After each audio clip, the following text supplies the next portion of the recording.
tripping over excuses. Temper flare, need to take it out on music, on a mission to be prolific. What's up, everybody? Welcome to the Resilient Man Project. We've made it to episode number 4, man. We're a little behind on Apple. If you listen, if you could find us on Apple, and go ahead and follow and subscribe and all those things. We're also on Spotify. We're on YouTube if you like the video. We are on Facebook, Instagram, and even TikTok. So please find us. Episode 4 is finally here, and man, I'm so stoked and thankful to bring you guys this guest. I've been watching him now for several months from afar. He's been a mentor of mine. I don't think he knew it at the time, but this dude has got it going on, man, and I'm very thankful to have him. Mr. Zach Babcock, what's up, bro? What's up, dude? Man, I'm very thankful to be here, man. So thank you for having me. Yeah, man, for real. Appreciate it. Well, man, I know we've both kind of walked some of the similar paths in life,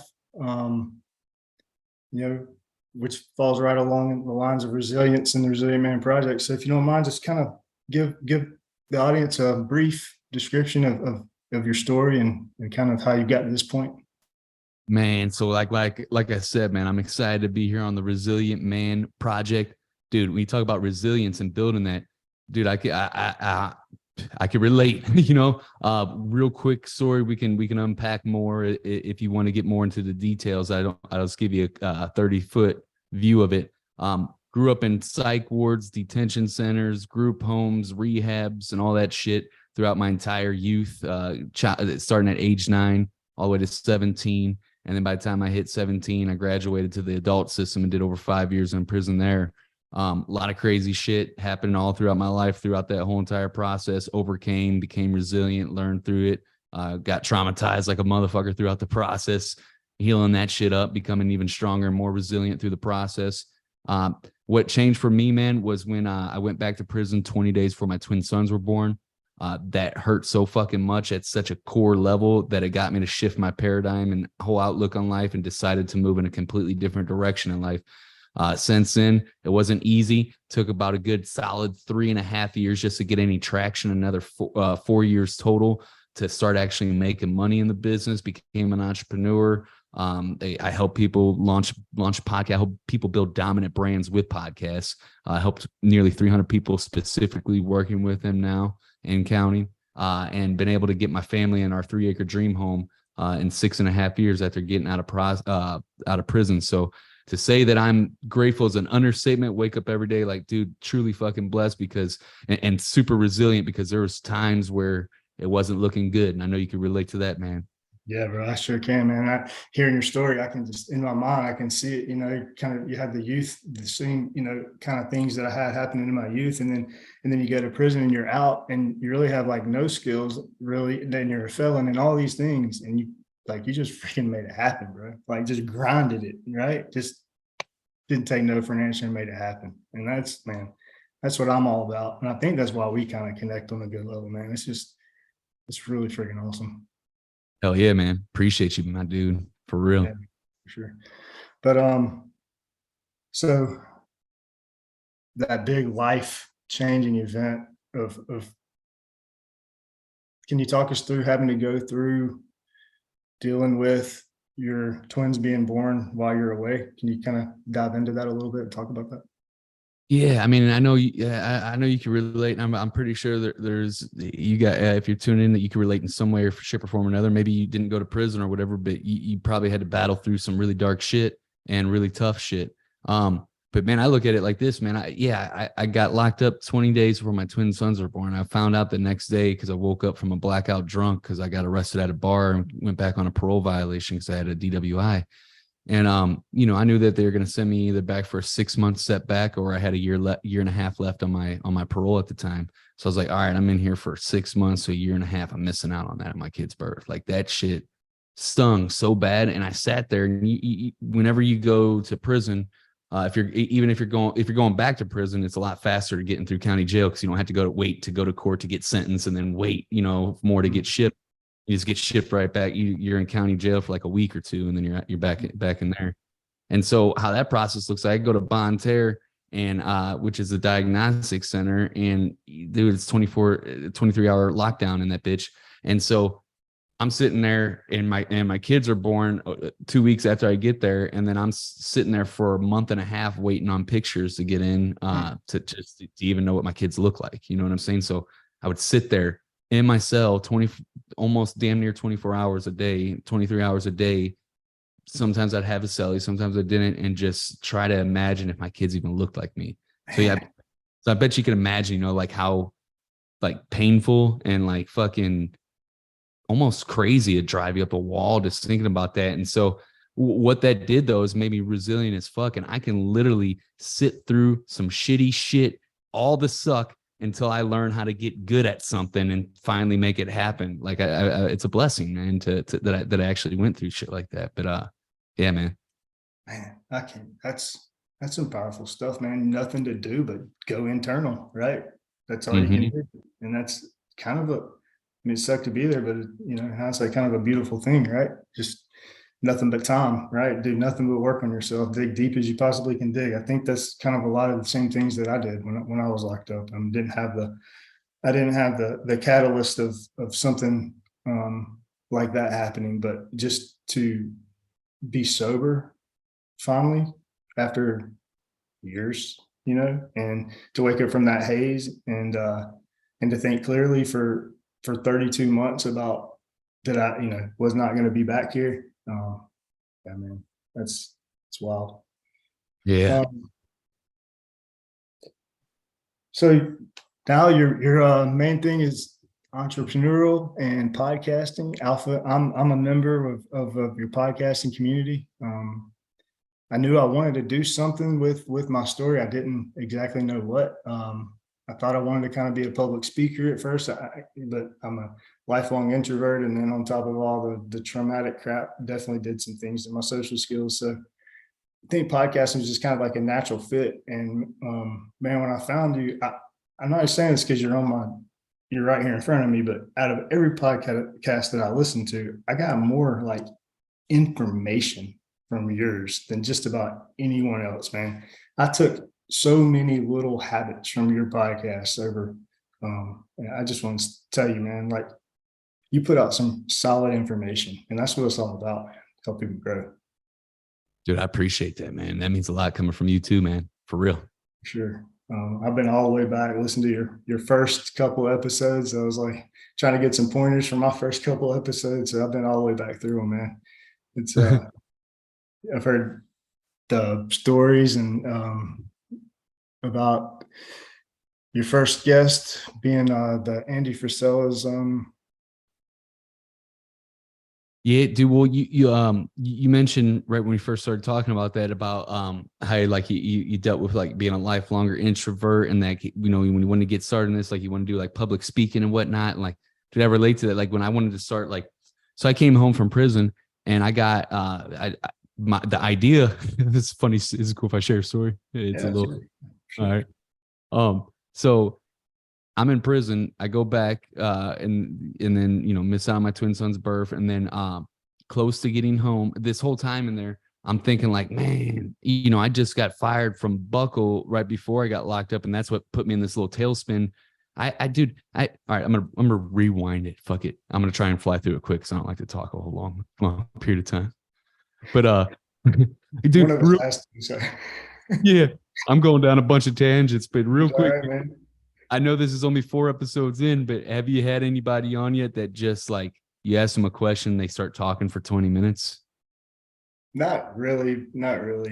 But you're really like my first, Okay. Yeah. When that happens, pro tip, man, I had learned the hard way. I used to like let them go on and I'd be like, man, is this person ever going to stop? And then it got so bad. Like some episodes I went and published because it was so bad. And so now I interject, like I'll literally, like as they're talking, I'll stop. I'm like, oh, wait a minute. So, and then I'll ask them a question about what they're talking about or something, but just to break it up, man. Yeah, I hear you, man. Yeah, no doubt. But yeah, back to this story, dude.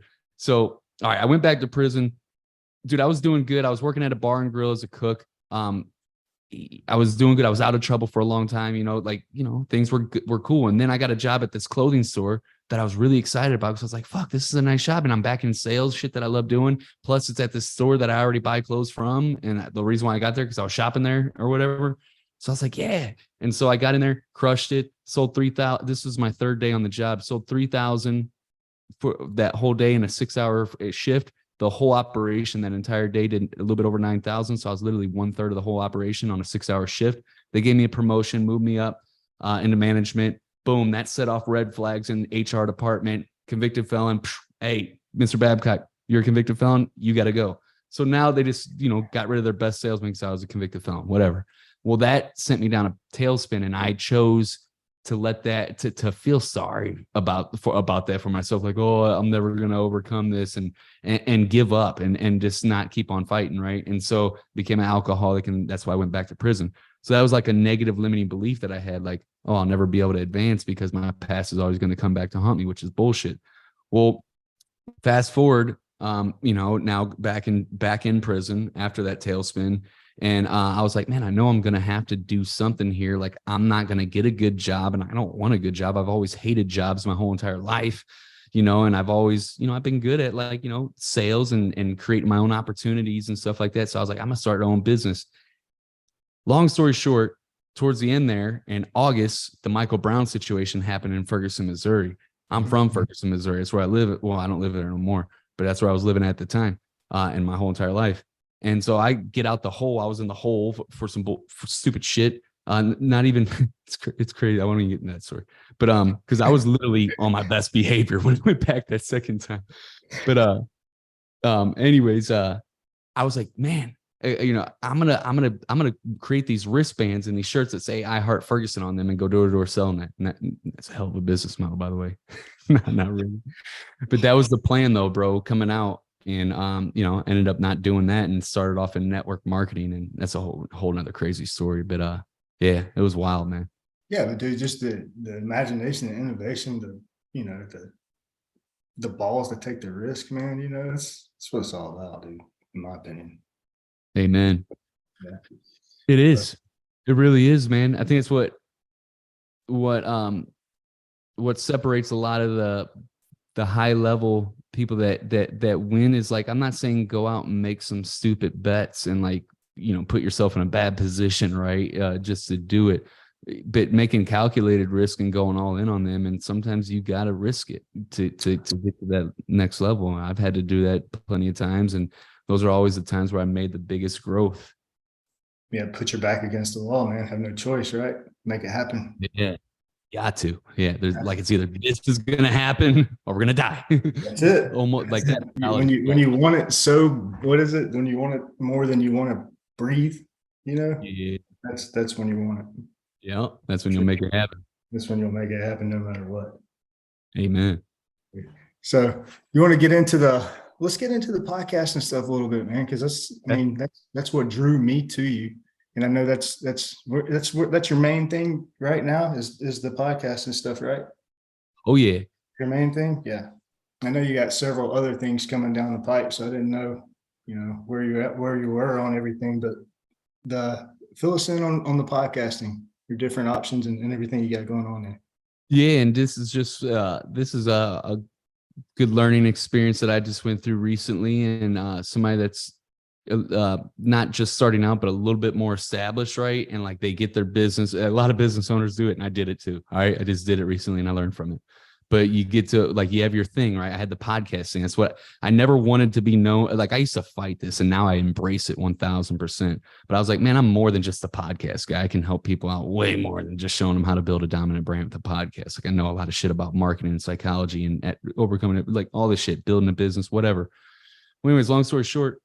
A lot of entrepreneurs get that shiny object syndrome, or they get bored and they build something and they want to go build something else or whatever. And I'll go. That's another topic, another podcast of why that's going on. But happened to me, and so I wanted to launch this other shit and go all in on that, but we just weren't ready for it yet. I'm still doing Alpha Dog Pound, which is the thing that I want to launch, which is a mastermind where I'm helping people dominate everything: mind, body, soul, relationships, finance, all that shit. But now we're just integrating it all together. But at the end of the day, people come to us for podcasts. That's what we're known for, and that's what we're really fucking good at, and that's what we've been really fucking good at since 2019, getting really killer results. And so I was trying to when we started jamming, when we started actually talking, I know you said you're following me a little bit before that.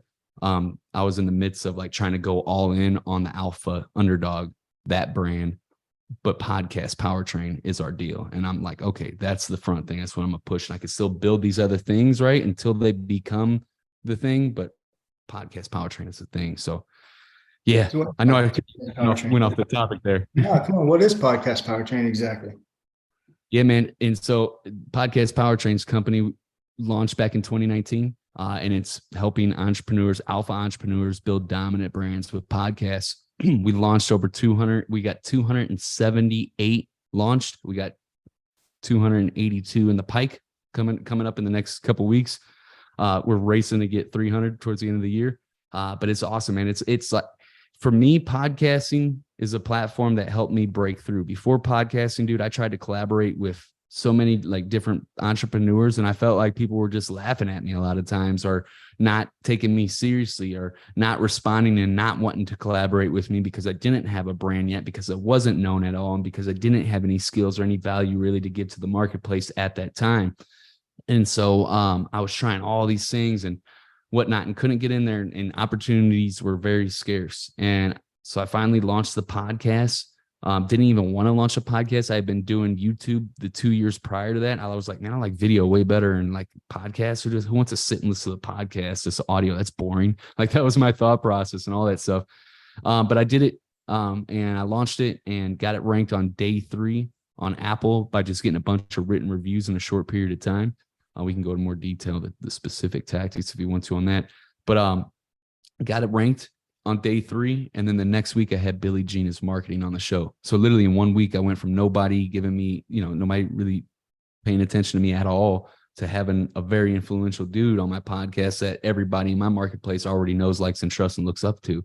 And so that's brand association right there. And that I started stacking that and just building on that from there and blowing it up. That's why. I'm sorry. I was going to say that's why podcasting.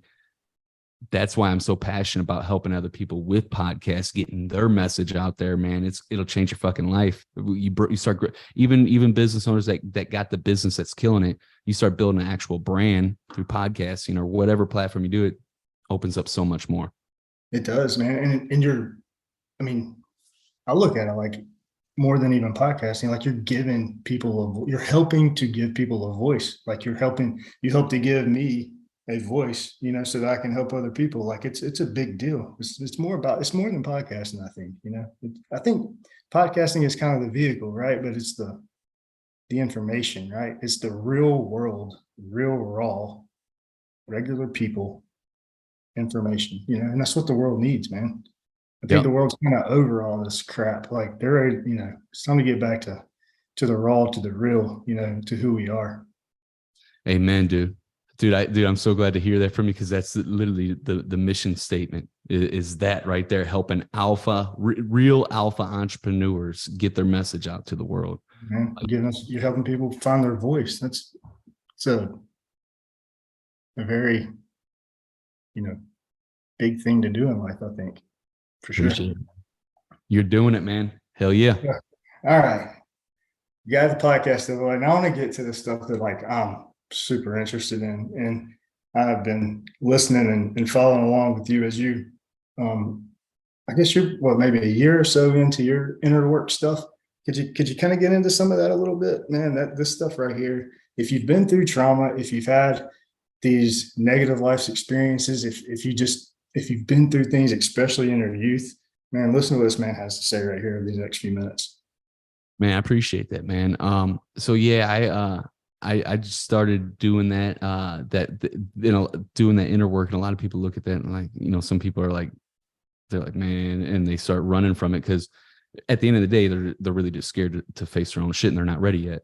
But I always like to spin it, cause people are like, oh man, the past is the past, let this shit go and move forward and yada, yada. I'm like, no, man, you claim to be this alpha entrepreneur. You're dominating shit. Well, go fucking dominate your shit that you're running away from. Your shit that you're running away from. I'll say that again. That's all it is.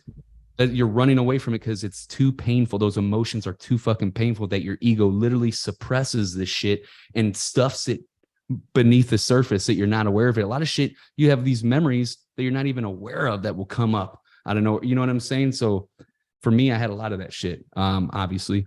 And everybody does. Everybody has a lot of it in different ways. You don't have to go to prison to be traumatized. You know what I'm saying? You don't have to go to psych wards and all that shit to be traumatized. You might have had a parent, a dad that never told you he was proud of you and never spent any time with you and fucking shit. You know, like that shit fucks you up over time. Yes. You know?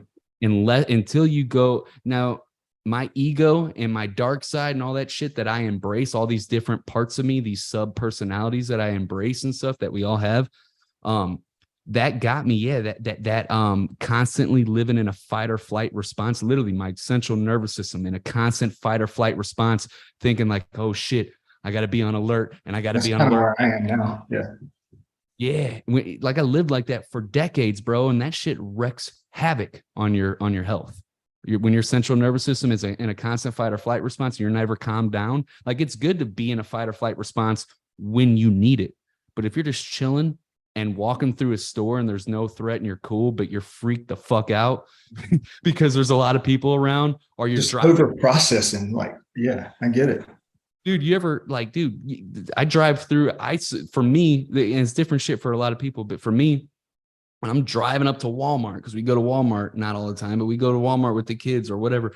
And I'm driving to Walmart and there's all those fucking people just walking across the street and you got to stop so you don't run them over because people, I start panicking. Like I'm literally like, I feel my heart rate creeping up right now, getting the sweaty pump, like, cause I go into anxiety and panic mode. Cause I'm like, oh, I'm freaking the fuck out. I do it too. Also like when I don't know where I'm going, when I'm driving and going through intersections or something. Yeah. A lot of that stuff though, man, it's cause your central nervous, you're stuck and I'm not an expert at this shit. This is just shit that I've been learning the last year, but, I'll tell you what, for me, man, I'll tell you the story and then I'll pass it back to you. I'd done what stemmed from me was when I was a kid, there's a lot of shit, but one of the big ones was I never felt like I was good enough ever. School always told me I was a fuck up. My mom turned me into rehab in a psych ward before the courts ever got their hands on me. I felt like I wasn't good enough to be my mom's son. I felt like I was being abandoned and thrown to the wolves, all this shit. Right. And I never felt like I was good enough in everything my whole entire life. Just you're not enough. You're inadequate. You ain't shit.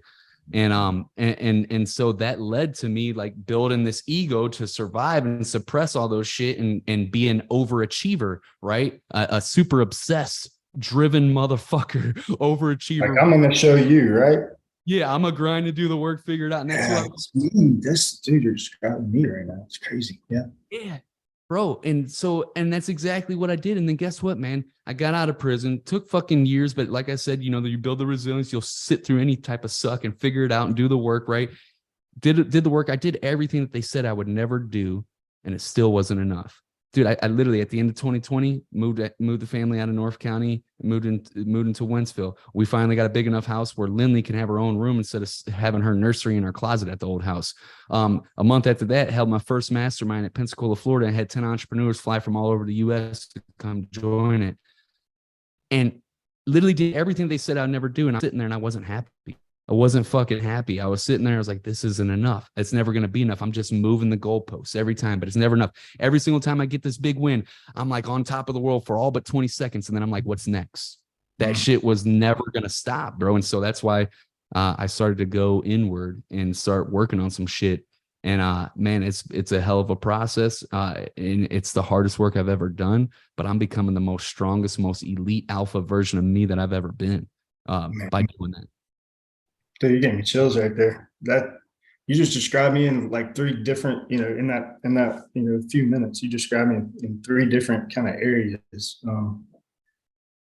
Yeah, man. A lot of us go. I have some stuff I need to figure out for sure. Yeah, man. It's some real shit. A lot of people don't want to talk about it. I don't force it on people, but man, if anybody wants to talk about it, let's fucking talk about it, man. It's the real shit. Yeah. But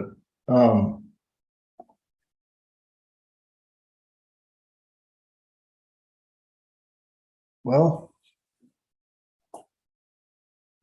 so your treatments are you're going. Can you dive into a little bit of exactly what you're getting into on that side? Yeah, man. So, I took it slow getting into this, man. I started in the beginning of 2021, end of 2020 is when we moved. And then beginning of 2021 in January, held that mastermind. And then after that mastermind, right after I left that mastermind and went directly to Sean Whalen in Utah and interviewed him. And I've gotten to know Sean pretty well since then. Mine's not sheep for all you guys that don't know. Yeah, solid motherfucker for real. And he don't preach about it, but he's done his inner work and shit too. And I could just tell. So anyways, left there. And then for the next year up until October of 21, I was studying the shit. And I was specifically looking into all these different things, but MDMA assisted psychotherapy is what I started off with. I was reading a book called A Dose of Hope by Dr. Dan Engle. And it's a really cool book because he wrote it in like a story format. So it's not a bunch of boring ass jargon, doctor shit or whatever that you don't even understand. It's written like in a story, but explains it really well of this guy, Alex, going to get the treatments and then seeing Dr. Dan in the thing or whatever.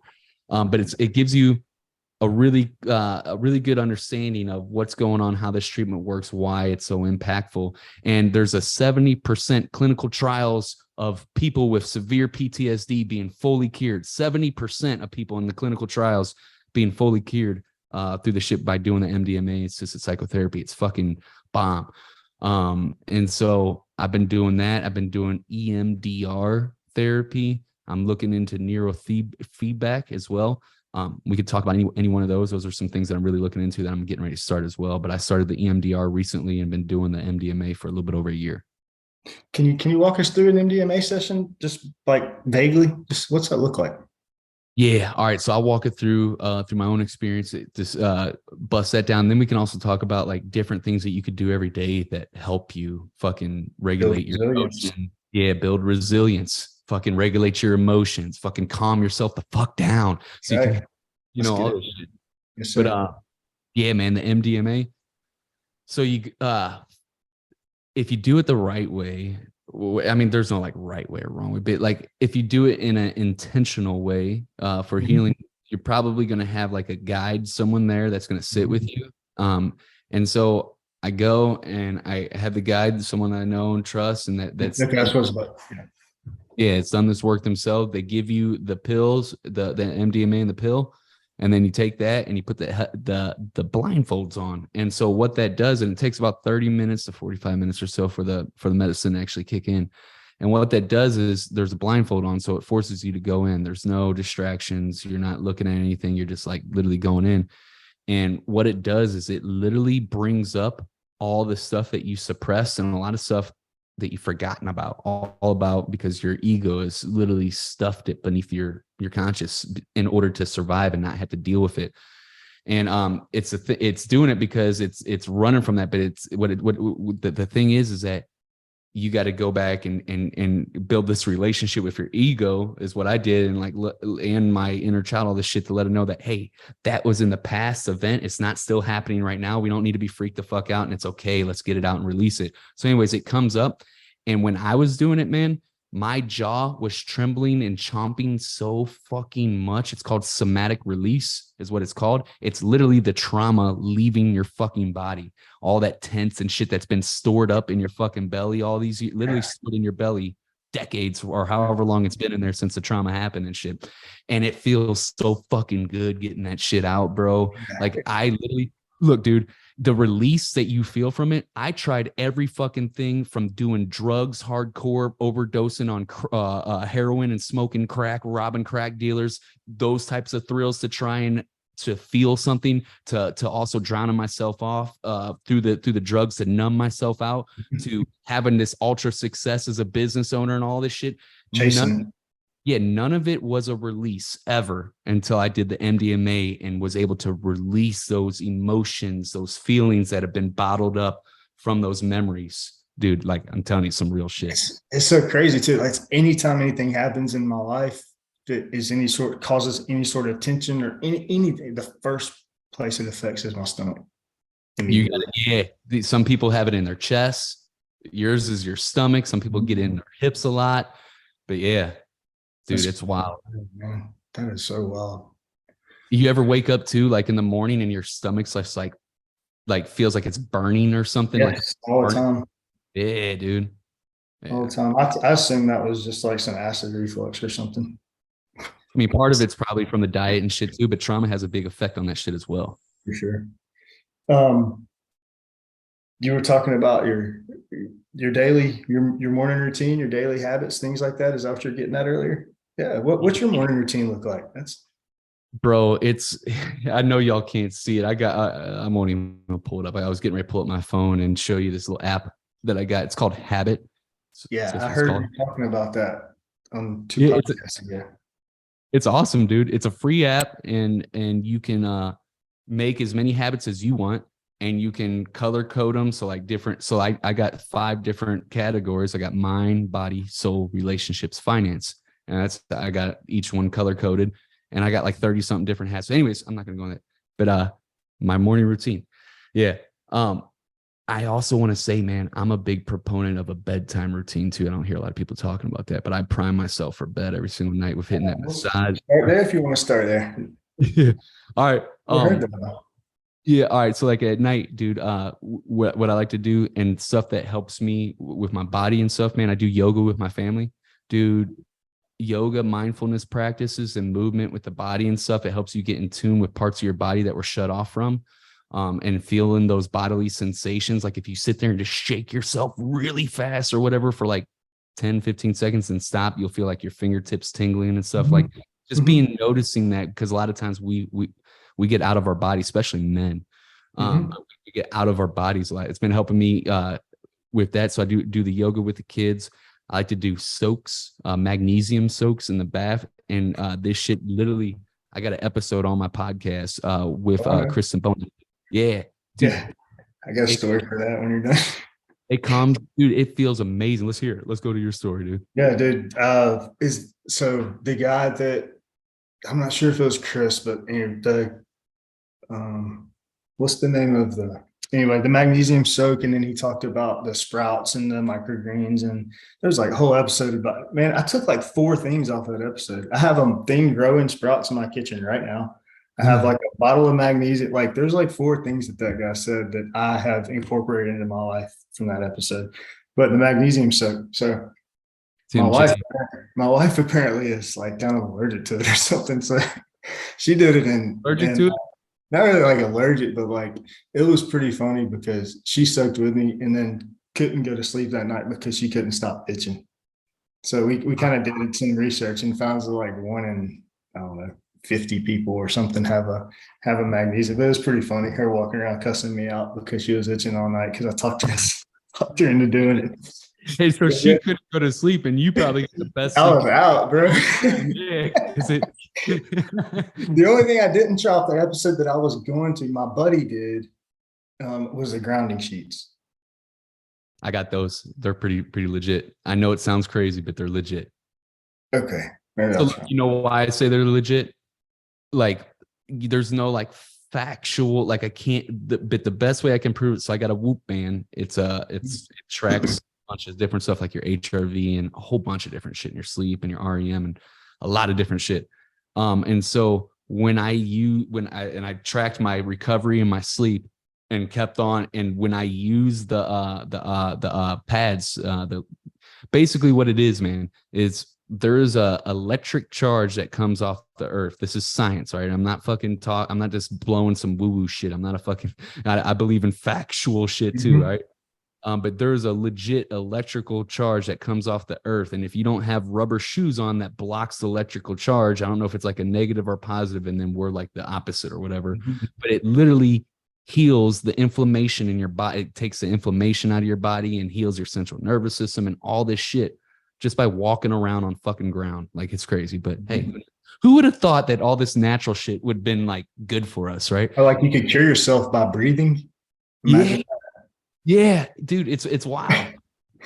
So yeah, man, but those pads though, so what they do is you plug it into the electrical outlet and it gets the same electric that's in the earth and it just puts it through the pads, and so you're sleeping on fucking good. You're healing while you're sleeping. And I checked my HRV is hella up whenever I do it. I get way better sleep, deep sleep whenever I do it. So I mean, that's how I've been able to gauge it, because like I was super skeptical about it too. I was like, man, what the fuck is this shit? The sleep thing is probably, I would say that would be the biggest needle mover in my life right now if I could get the sleep figured out. I do not get the sleep that I need. I probably get 3 hours a night, maybe on average, of good sleep. Bro, so it's probably because a lot of times like our shit, I don't know, but maybe everything that I say on this podcast, by the way, is take it with a grain of salt, do your own research, and talk to qualified people, medical people, all that shit, because I second all that. yeah, this is a disclaimer, dude. I ain't your legal advisor. I'm not your medical advisor. I'm not your financial advisor or nothing. All right. I'm just sharing my experience, bro. But to shut it off, and I used to, for a long time I couldn't go to sleep at night because I couldn't shut my brain off, and then I'd just be on edge, you know what I'm saying? And like, and what I started doing though, man, is like I got this $75 or something, that it was like $75 or $90 at Walmart. It's not a Theragun, but it's just like a Theragun. It's like a massage gun. Mm-hmm. Oh, so I hit myself with that every night, and then I got a foam roller, and I roll out on that, and then I do the stretch, and that's like a good 15 to 30 minute process, however long I want to go. And then I do the magnesium soaks on top of that. What's another thing that I like to do? Meditation, obviously, before you go to bed and stuff. These things, they're in the breathing exercise, the in through the nose, out through the mouth, like that shit calms you the fuck down. Definitely. And having like a little routine, like I put on my glasses right when I have my alarm that goes off and kicks. It's like the trigger that kicks everything off. But I put my Blu-ray blocker glasses on, so it blocks the Blu-ray light that I see from my phone and TV and shit or whatever. So that way my circadian, I don't know if I said that right, but my circadian rhythm is all that, you know, whenever you see the sunrise and you see it go. Yeah, it's like the routine is like telling your body it's bedtime, kind of, in a way, like every time. Yeah, it's this natural shit that we're supposed to do. But a lot of the shit that we build as humans fucks all that shit up and makes us unhealthy and shit. But yeah. That's right. Yeah, just little shit like that, priming myself for that bed, and then it gets me in a relaxed state, bro, and it gets my central nervous system chilled out, and then I'm able to just drift off. I need to do that. I'm gonna start a bedtime routine tonight. Yeah, start it, man, and stick with it. It's a little, it takes a little bit, but man, through repetition, man, you'll get that shit dialed in. All right, let's jump over to morning. Then you wake up the next morning rested because you went through your routine and got a good night's sleep. So when you wake up, what's the first thing Zach does when he wakes up? I go hit that grill, man. Can't be no fireman, bro. All right, what's the second thing? Right, first thing, I'm grateful. I lay in bed and for a second there and think about, you know, just being grateful for another day. And then I run through, a lot of times it's a bunch of stuff that I'm grateful for every day, but then sometimes I'll have like new things or whatever. But I sit there in gratitude. I like to not just rush out of bed, but then once I do get out of bed, I go hit that grill, man.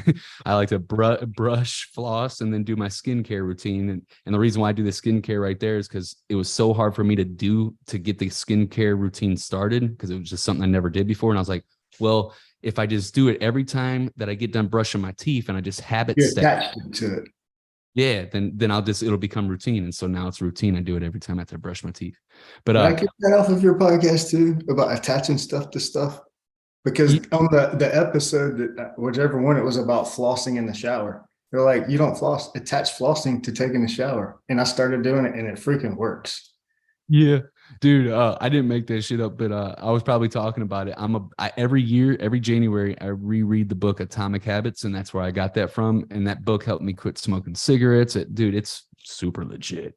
But it's just techniques and tactics on how you can create your life by designing your habits and how to build those habits in and make them stick. But and take on that identity. But yeah, man, you got me fired up, man. We're talking about a lot of shit here. It's good stuff, man. I'm learning. Like I'm taking it in. Like this is, I mean, in my opinion though, like these small things, I mean, that's what I said on episode, I think, 2, is these small things, and they seem small, and they are small, and they seem insignificant, but I promise you they're not, because these small things compound over time and turn into big, big life-changing things. And you can literally change who you are by changing small habits and sticking to it. You can literally change who you are. Dude, can I expand on that, whatever the right word is for that? I get a lot of good great. Hey, I texted a customer today, and I texted her something, and I said, hey, I want to stop by to assess the situation. Then I sent her back or access, because I don't know how to spell and I don't know how to English. And this was like a customer I never met before on my other company. So don't feel bad, man. I'm horrible at that stuff. All good. Yeah, I don't care. I know I suck at spelling, and I embrace it. Some words are just like, what? But yeah, man. What you just said right there with the habits, dude. Like, look, man, there's no such thing as balance in life. All right. It don't exist. There's no such thing as balance. Even when you look at ballerinas, like they're not balanced, right? They're counterbalancing. Their toes are moving so fast that they're counterbalanced, but it looks like an illusion that they are balanced, but there's no balance, right? So for me, like, I got 5 pillars. Some people got 4. Some people got 5. I got 5. My pillars are mind, body, soul, relationships, finance. Like, I want to live a holistic lifestyle, and that's just what I gravitate towards. Well, anyways, there is no fucking balance, but you can get those things in harmony. And how you get those fucking things in harmony, because look, you're always going to feel all these different emotions. You're going to feel fear again in your life. You're going to feel anxiety again in your life. You're going to feel sadness and sorrow and misery, and you're also going to feel happiness and joy and bliss and all these other things too. It's just part of being a fucking human, right? Mm-hmm. But if you ever just get into that, you feel like you're in a funk or something, or you can't pull yourself out, it starts with keeping those little promises that you make to yourself, those tiny little insignificant, brush my teeth and then do skincare and check these things off every day. It starts with that. And that's keeping those promises with yourself, and then focusing only on what you can control.